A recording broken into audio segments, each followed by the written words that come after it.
Hey guys, Tyler Ansman here with Tyler Ansman Performance. So today we're going to talk about the rib cage and how it's relevant to throwing velocity and the way pitchers move. All right.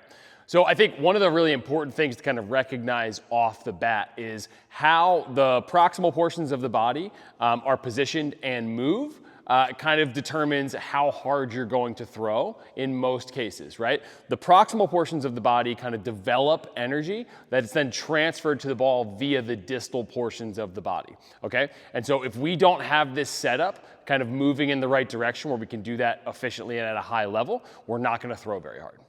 All right, so in order for the kind of proximal portions of the body to do really well at developing force, right, the rib cage needs to be able to expand and compress. So if we think about kind of the two primary movements of the rib cage, we've got bucket handle movement, right? So if we think about kind of the ribs expanding this way, right? And then pump handle movement. So think about like kind of the sternum being pulled up like a pump handle.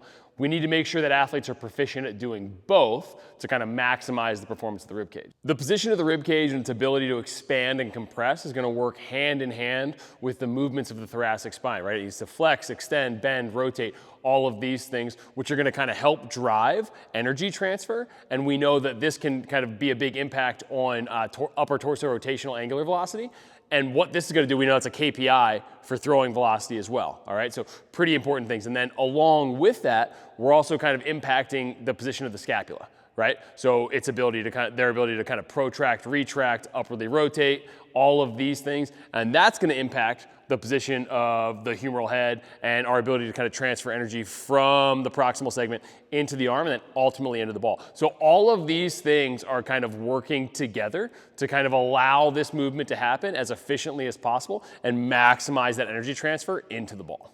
If you watch a tennis serve, a javelin throw, a pitch, you'll see how the rib cage and these proximal segments kind of dictate how the pattern is going to ultimately unfold distally, right? So we want to make sure we respect the ability of these proximal segments to move and make sure we maintain our movement competency throughout kind of the off season and that long in-season period as well.